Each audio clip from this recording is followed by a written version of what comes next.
জীবনে একটা সিগারেটও কোনদিন টান দেই নাই, আর বাজে অভ্যাস তোমার নাই, আমি একজন প্র্যাকটিসিং মুসলিম, আমার কেন যক্ষা হবে? কি উত্তর দিল শুনবেন? ছোটবেলায় যক্ষার টিকা দিয়েছিলাম, হ্যাঁ আমি তো দিই না, আমার বাপ মা সবাইকে দেওয়া আমাকে দিয়েছে। মনে হয় তোমার টিকাটা ঠিক মতো হয়নি। বুঝেন খেলাটা? তার মানে এখান থেকে আরেকটা মেসেজ আছে কিন্তু, টিকার নামে আমরা কি ঢুকাচ্ছি শরীরে? ওই রোগেরই জীবাণুকে হালকা করে। যারা টিকা পক্ষে কথা বলে তারা বলে টিকা মানে ওই জীবাণু শরীরে ঢুকাও, যেন শরীরের রক্ত আগে ওই জীবাণুকে চিনে রাখে, পরবর্তীতে সঠিক রোগটা ঢুকলে জীবাণুকে সহজে মেরে ফেলবে। এটা হচ্ছে তাদের লজিক।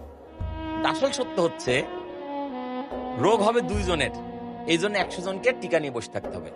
টিকা নেওয়ার কারণে তো আমার যক্ষা হলো। তাহলে টিকা নেওয়াটা ভুল। এখান থেকে আরেকটা মেসেজ পেলাম আমি,